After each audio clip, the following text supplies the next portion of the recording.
Today we're going to calculate the electric field of a ring of uniform density. And by uniform density, I mean that there is a total charge of Q that's uniformly spaced and placed around this ring. Here is the ring in the three-dimensional plane. It is purely in the in the YZ plane, the plane perpendicular to the x hat direction. You can see here in the alternate view down here and below, the ring has a radius of r and a total charge of q that's uniformly distributed about the ring. So you can think about this as a bunch of infinitesimally sized charges, dq, spaced uniformly around the ring. Uniformly means that we're thinking about the density of the ring, which can be written as dq over d length. This is the linear charge density, as uniform, and therefore it can be kind of written as a ratio of total charge over total length. For example, a constant. So uniform means constant here, and since we know the total charge q, we could just take that.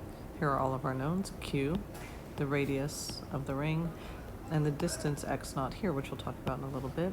I could input q total for the ring here, and L total would just be the total length of the ring, which is 2 pi r,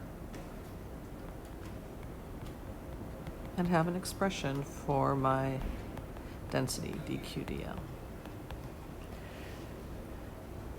But this is the picture, and each one of these little infinitesimal charges, dq, is creating an electric field. Now, we're going to look at what we call a point of symmetry to find the electric field, and that point is this point P that's along the x-axis, out perpendicularly from the yz plane, a distance of x naught, which is also one of my knowns over here. X naught is a constant and known, in the same way q and r are. And you can see here, this is the x hat direction in the alternate view, which is the yz plane with the x hat pointing out of the board. And if you went from the center of the ring and went up a distance of x naught, which you can't see me drawing it because it's directly out of the page, that would be the point P in question, or over here, directly away from the center of the ring. Each one of these little charges, dq, and let me kind of isolate one of them. So let's say I'm looking for this charge dq over here. That's going to create a little electric field if the charge is positive, pointing in this direction. So I'll have a little dq creating an infinitesimal electric field. If I choose one over here, it's going to create a little electric field like this. And if I add up all of them, what I'm going to see is a kind of electric fields being made from all of the little charges. And since electric fields are additive, I'll effectively add them adding infinitesimally small object. Adding is effectively integrating to create the electric field of a ring. So I will be looking at the little infinitesimal fields made by little infinitesimal point charges, and I'll be adding them up by integrating to find the electric field of that ring. So we know the electric field of a point charge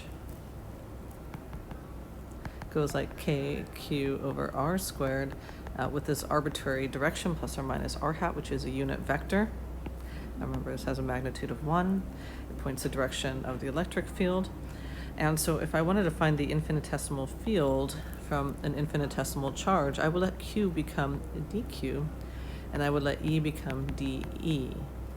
And so I get an expression for the infinitesimal field made by an infinitesimal charge, and that's what I've done here. I've taken the infinitesimal point charge, oops, it says point mass, dq point charge. I've taken the infinitesimal point charge electric field and I've plugged it into here. You can see I have, gosh, lots of mistakes here. K, the electric constant, dq, the infinitesimal point charge, divided by r squared, all in the plus or minus r hat direction. And my job now is to find all the little elements, dq, r, and plus or minus r hat, and plug them in and perform the integration, and that will give me the electric field of a ring of uniform density. I'm going to start with the easiest of them, which is to find dq. It's the easiest because I've actually done the work right here for the most part. dq always comes from the density. In this case, it's a linear density, and I'm going to go ahead and solve for it. This is all known constants where q and the radius of the ring are known. The only thing that's kind of unknown is dl, and that's the infinitesimal length of my point charge. That infinitesimal length is just really the little size of the point charge here. So, for example, that would be my dl. In this particular case, dl is related to arc length. It's d little s, where s is known as r times theta is the little arc length, and you can see that dq is tracing out a little arc length of ds in its size.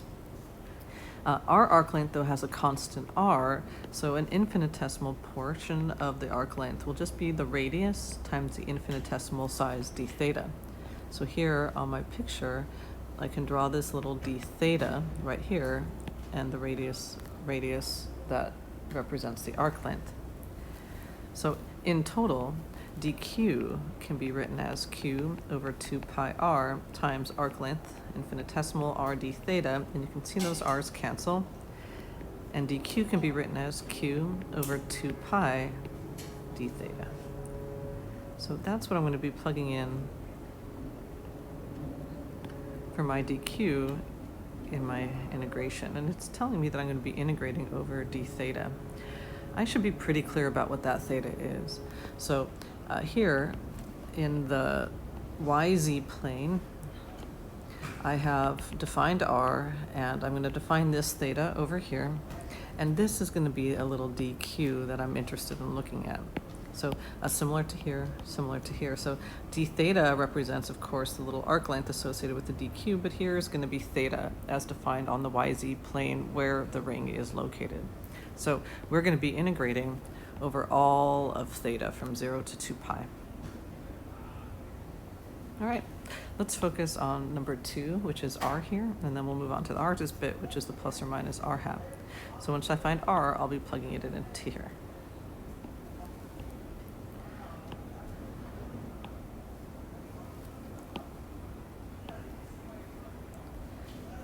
So r is going to be given to me because it's typically defined as the distance between the point charge q and the point p in question where you're finding the electric field.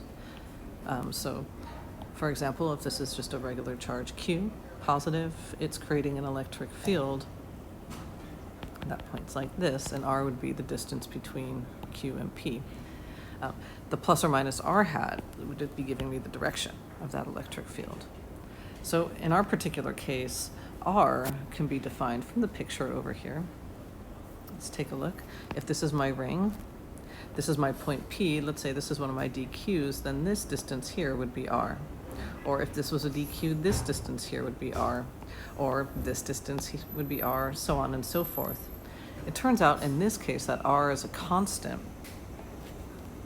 And I can see that here by kind of completing a little triangle.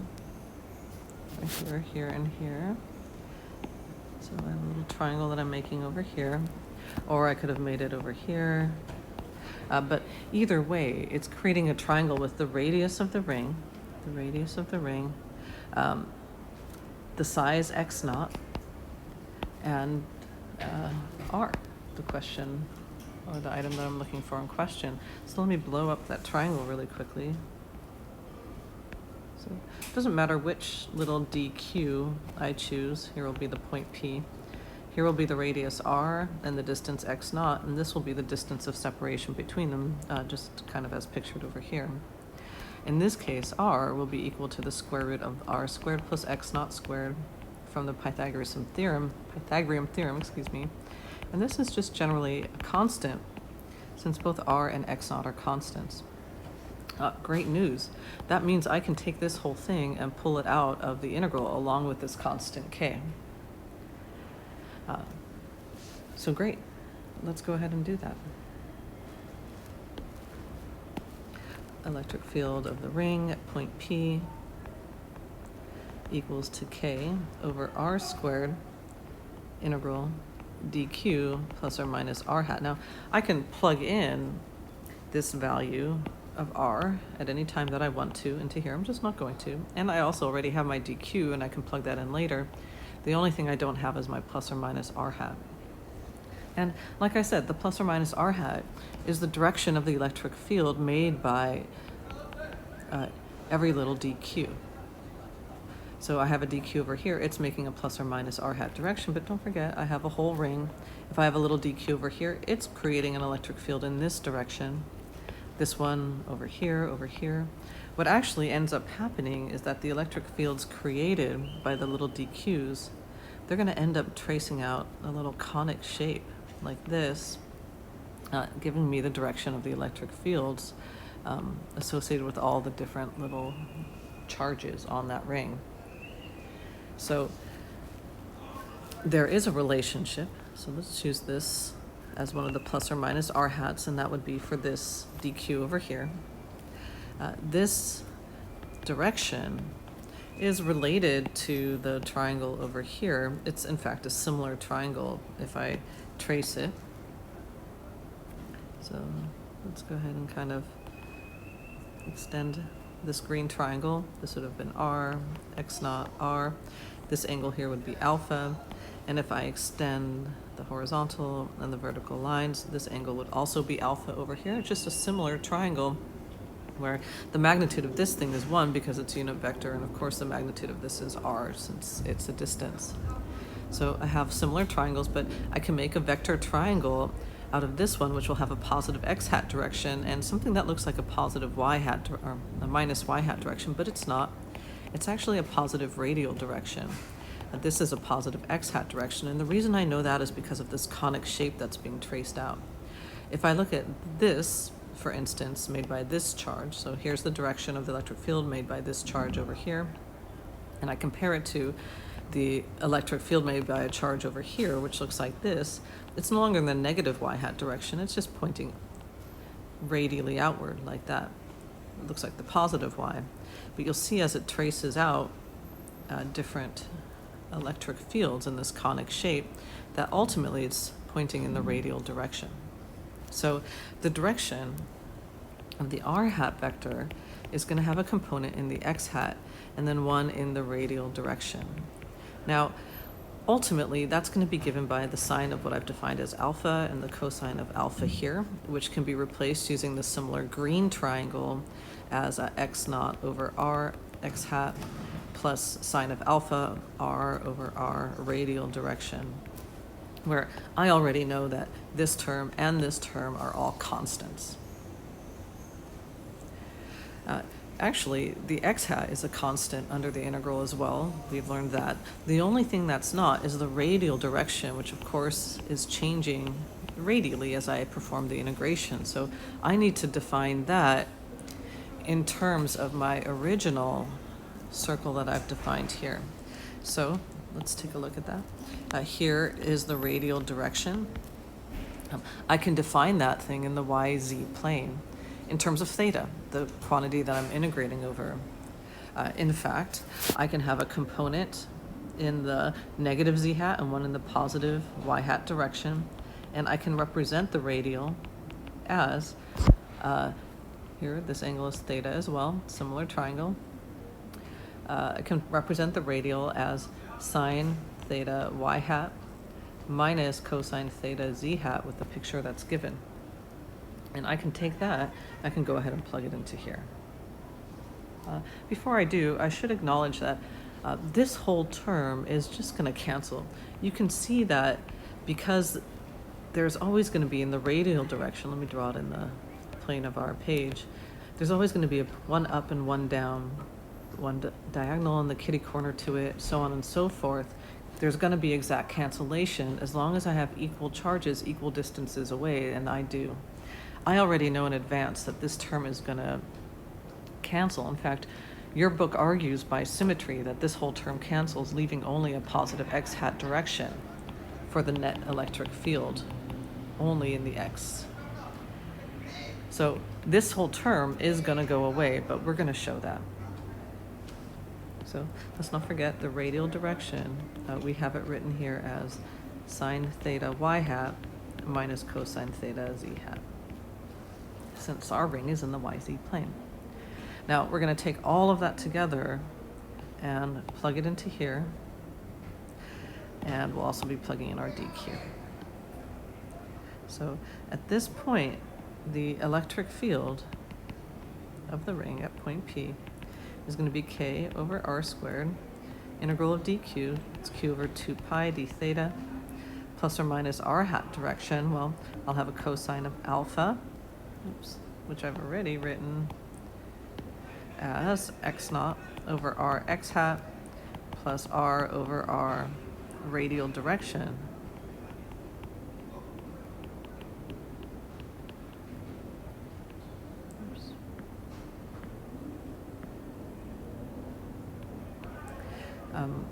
And I am going to acknowledge that I'm integrating over d theta at this point, and those only appear here and here, and that every other quantity at this point, since y hat, x hat, and z hat are constants, r, and x naught are constants, q and 2 pi are constants, everything else is a constant in this integration, and I am integrating over the full ring of charge from 0 to 2 pi.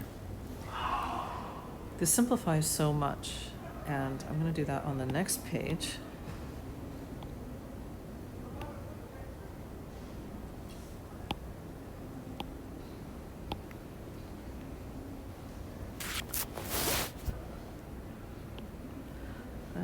First, I'll start by pulling out this factor of r, the q and the 2 pi. I'll get k over r cubed, q over 2 pi, and a bunch of integrals. I'll have the integral of x naught, x hat, d theta, plus integral r over r, sine of theta, y hat d theta, plus r over r, minus cosine theta, z hat d theta. Oops, I forgot my outer bracket. All of these being integrated over d theta between 0 and 2 pi. Of course, so many things were constants, remember, and will come out of the integration, meaning this will just come out here. All of this will come out here. This term will give me an x naught, x hat, integral from 0 to 2 pi of d theta. Of course, that's just x naught, x hat times 2 pi. Over here, this term will give me an r over r y hat, integral of sine theta d theta from 0 to 2 pi, minus r over r z hat, integral of cosine of theta d theta, this one from 0 to 2 pi. So these are both going to be 0. I don't even have to perform the integral. I could just look at the area under the curve for a full cycle from 0 to 2 pi for a sine function. It's going to zero out, and similarly for a cosine function. These are both 0 over a full circle, leaving only this term.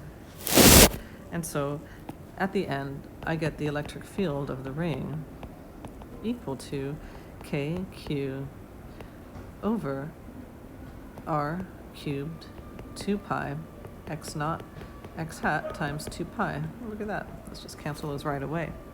Let's plug in our r cubed. Remember, r was the square root of x naught squared plus r squared, just a constant. You can write it to the 1/2 power if I wanted. Let's do that. I do want. Oops.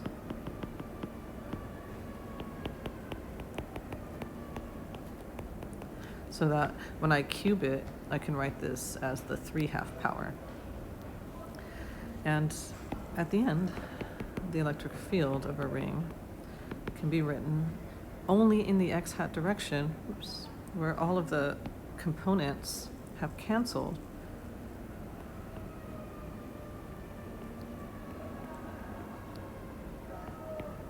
in the radial direction